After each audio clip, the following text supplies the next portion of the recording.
I have walked into more funeral homes than I can count, but there are a few nights that still cling to me like shadows I can't shake. People think priests grow used to death, that we stand so close to it that it no longer unsettles us. They're wrong. Some places whisper back. Some rooms carry more than silence. I remember one winter evening when I was asked to prepare prayers for a man who had passed suddenly. The funeral home was quiet, its long corridors lined with dim lamps and the faint smell of lilies. I arrived early, before the family, before anyone else. The mortician had left me alone in the viewing room, just me, the coffin, and the hum of the heating vents. At first, I welcomed the stillness, but then I heard it, a faint sound, like someone shifting inside the coffin. My breath caught. I tried to convince myself it was the wood settling, or the heater kicking on. But then came the second sound, a slow, deliberate knock. Once, twice, 3 times. My mouth went dry. I stepped closer, my fingers trembling as I made the sign of the cross. I whispered a prayer, but the knocking stopped only when I touched the lid. The silence that followed was heavier than any prayer could lift. Another night stays with me even more. A young woman had died unexpectedly, and her parents insisted the wake be held in the small chapel inside the funeral home. I stayed with them late, long after the others had gone. They cried until exhaustion pulled them into restless sleep on the pews. I stayed by the casket, whispering psalms. At some point, the candles flickered, though there was no draft. I lifted my eyes and saw her, or at least I thought I did. A reflection in the glass of the casket lid. Her eyes were open, not wide, not glaring, just open. Watching me, I spun around, but her body lay still, the eyelids closed tight. My pulse thundered in my ears. I leaned closer, daring myself to look again, and there it was. Not her body, her reflection, smiling faintly as if she were standing behind me.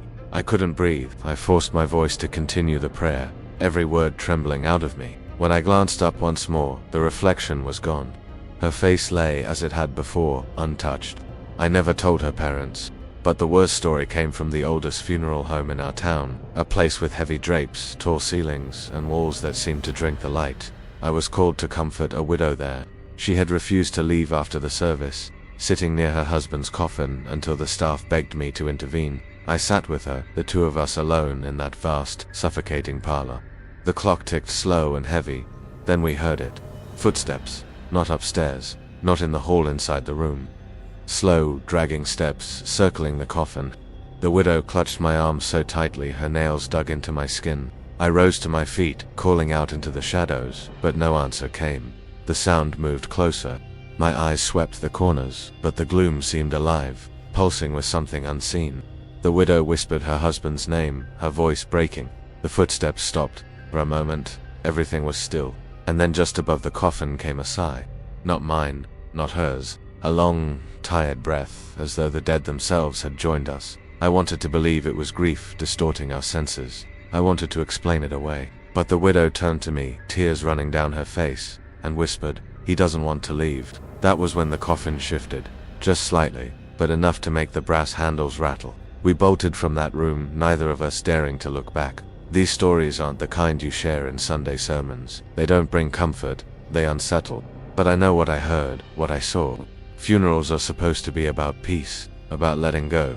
Yet sometimes, in those silent halls filled with flowers and grief, the dead are not ready to be forgotten. And when you stand too close, you realize death is not silence. It breathes, it watches, and sometimes, it follows you home. If you are listening now, ask yourself next time you walk past a funeral home at night, will you dare to look through the window? Because what looks back may not be resting, it may be waiting.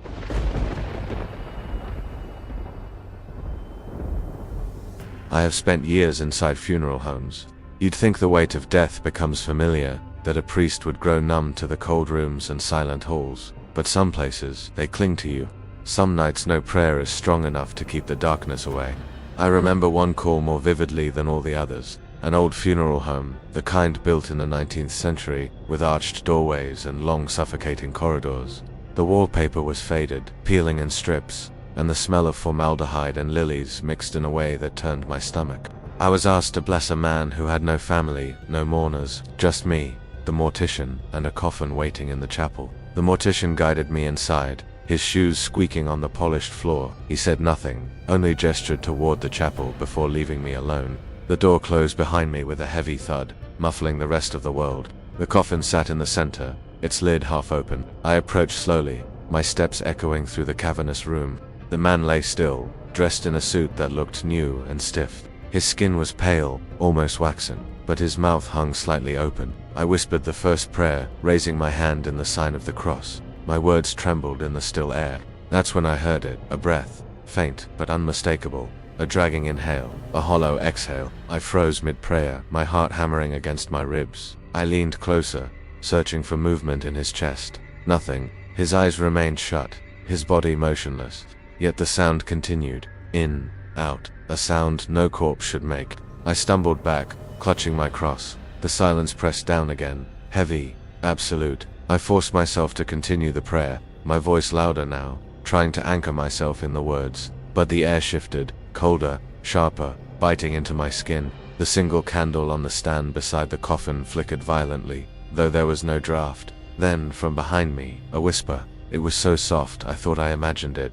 A syllable, maybe a name, carried on the air. I spun around, but the room was empty. Rows of wooden pews stretched back into shadow, and above them the stained glass windows glowed faintly with the last light of day. I tried to steady my breathing, but another sound came, a scrape, low and grating. I turned toward the far wall, where several coffins were stacked, waiting for use. One lid shifted, just slightly. The wood groaned like something was pressing from inside. The breath behind me deepened.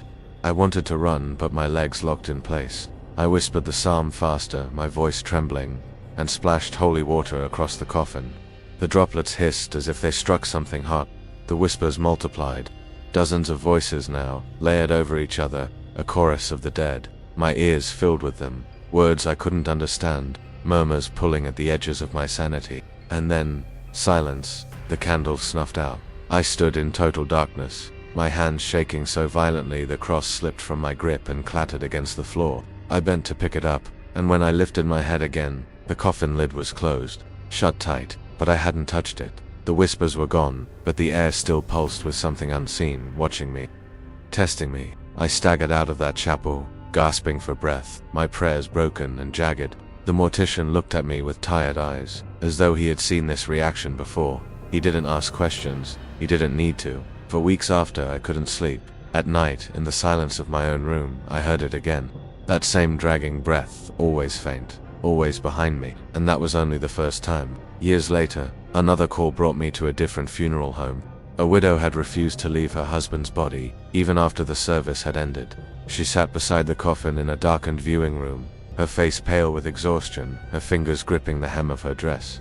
She begged me to stay with her. We sat in silence for a long time. The room smelled of flowers wilting in their vases, and the old floor creaked under our chairs.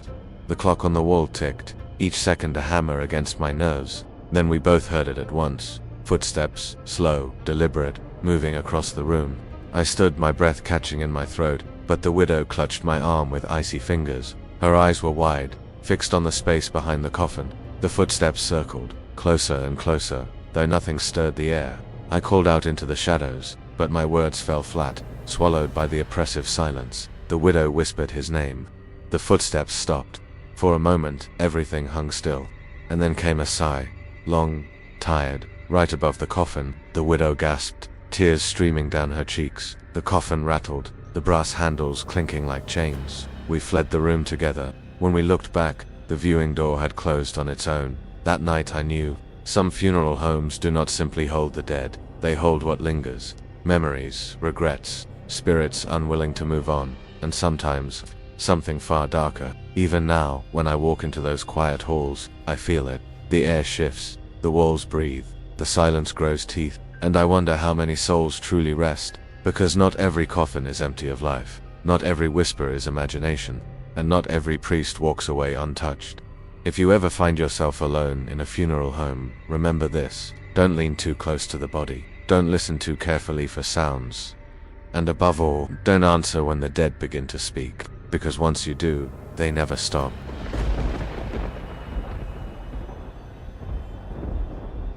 I have served in many churches, but the calls that haunt me most always came from funeral homes. They are supposed to be places of dignity, of peace. But I have learned something the hard way.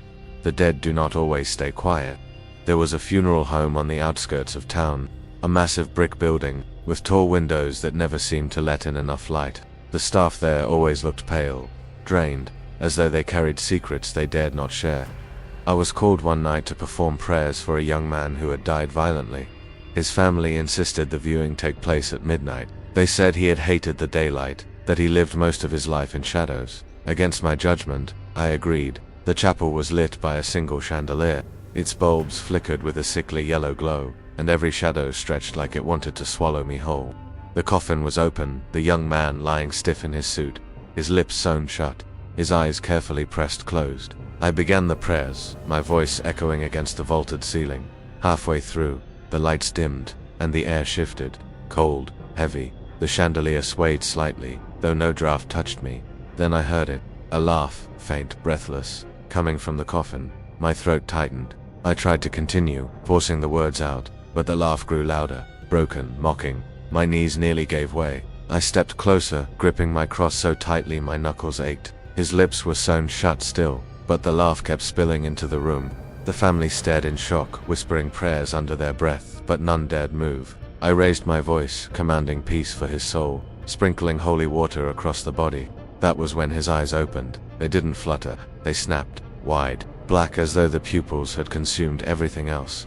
The mother screamed. The chandelier crashed to the floor, sparks spraying across the marble. We stumbled back as the coffin rattled violently. His hands twitched, his fingers jerking like broken wires. I shouted a final blessing, louder than I ever had in my life. The coffin fell still. His eyes closed again. The chapel returned to silence, except for the sobs of the family.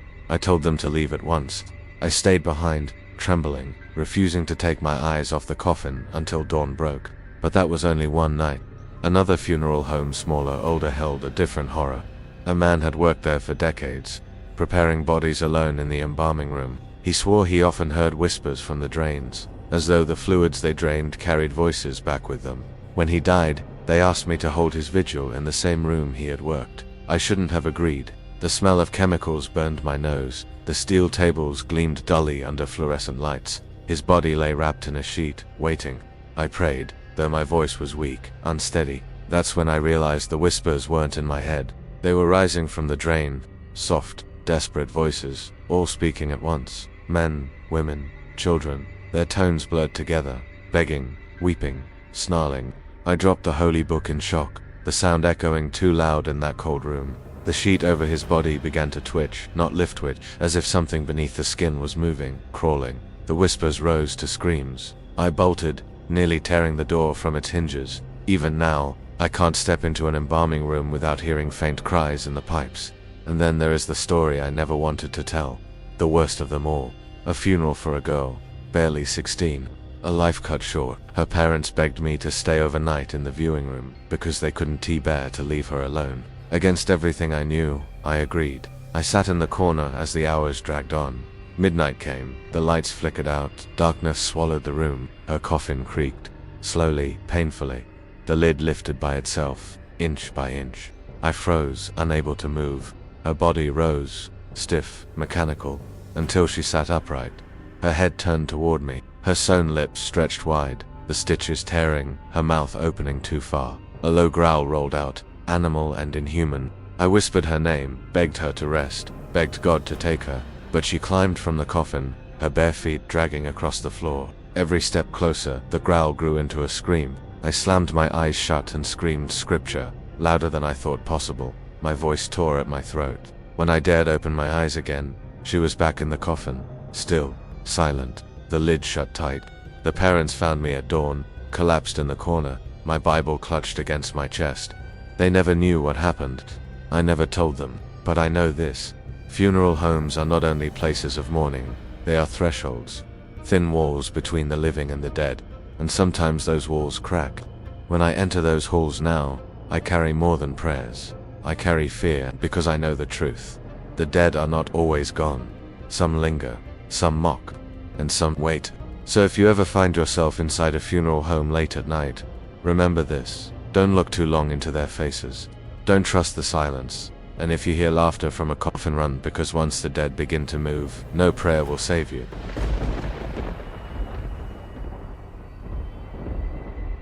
I have buried hundreds of people. I have spoken prayers in graveyards, chapels, and funeral homes. But there is one truth I've learned. Not every soul rests.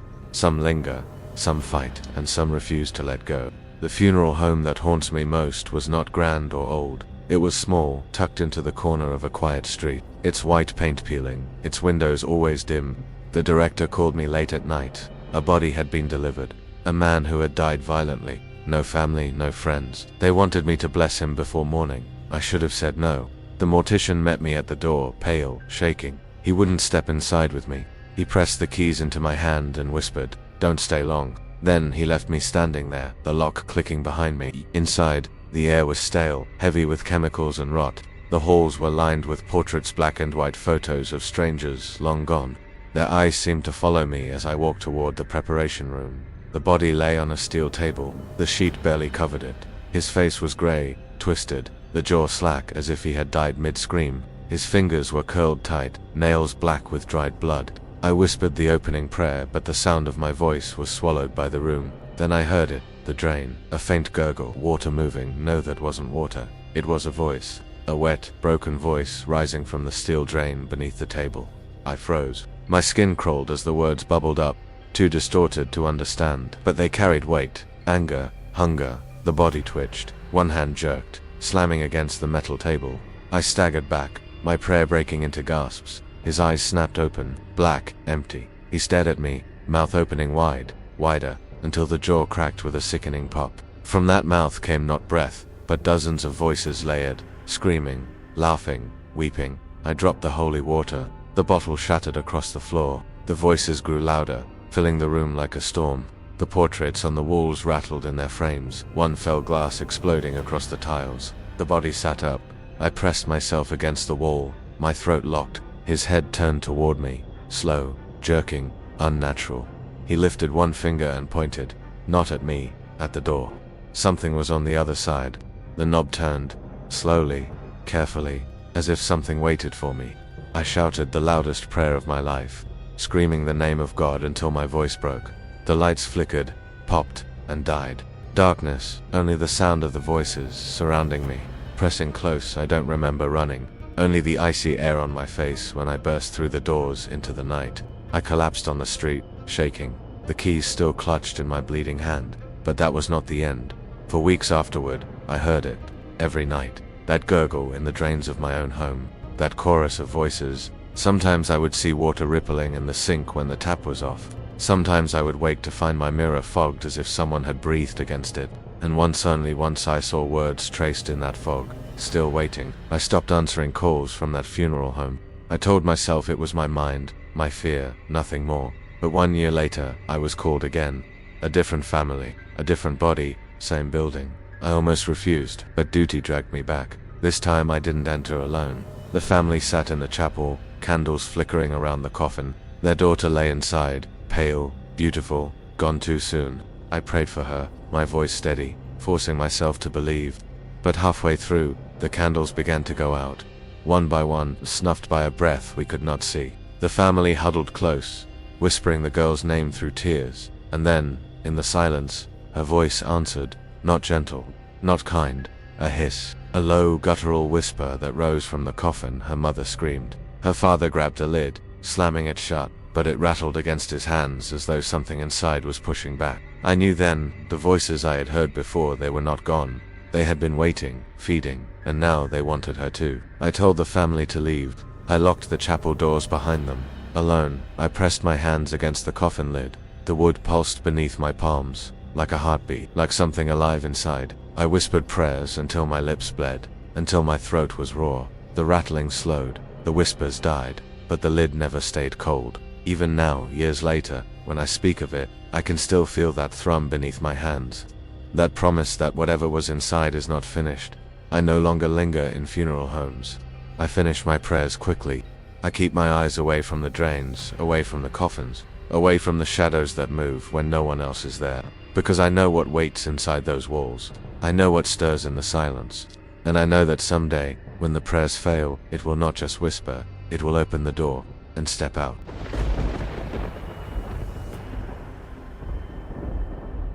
I have never liked funeral homes, not because of the grief, not because of the silence, but because, sometimes, The silence is not empty.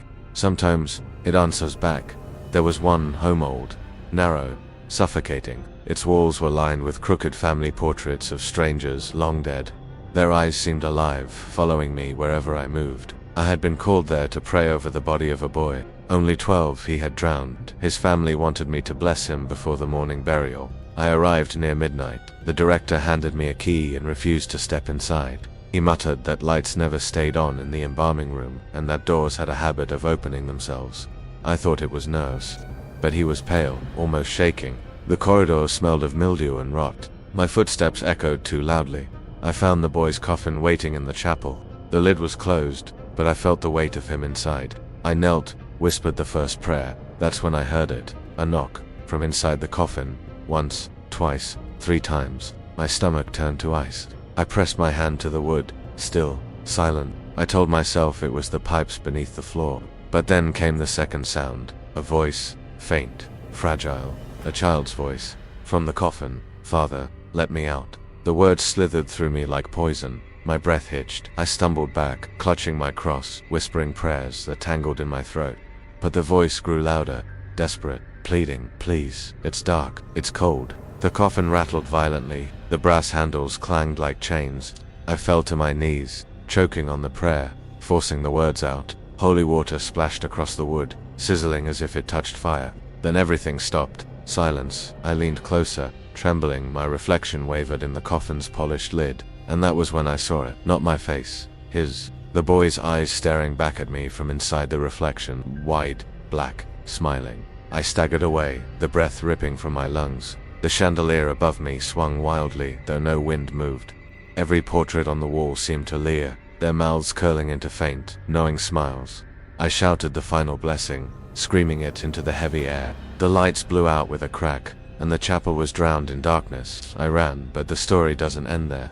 For weeks after, I heard knocking in my own house, on the walls, the floor, the bed frame at night, always 3 times. Sometimes a whisper followed. Father, let me out. I stopped sleeping. I stopped eating. I begged God for protection. But every prayer felt thin, fragile, as though something had torn holes straight through the words. Months later, another call came. A different funeral home, different body. But when I stepped into the chapel, my blood froze. The coffin was the same polished wood, the same brass handles, and scratched into the lid, deep, carved with something sharp, were the words, "Still here." The director swore he hadn't seen it before. He asked if I wanted him to fetch another coffin.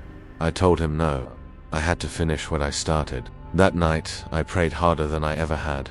The walls groaned, the lights flickered, the coffin shuddered, and from deep inside came laughter.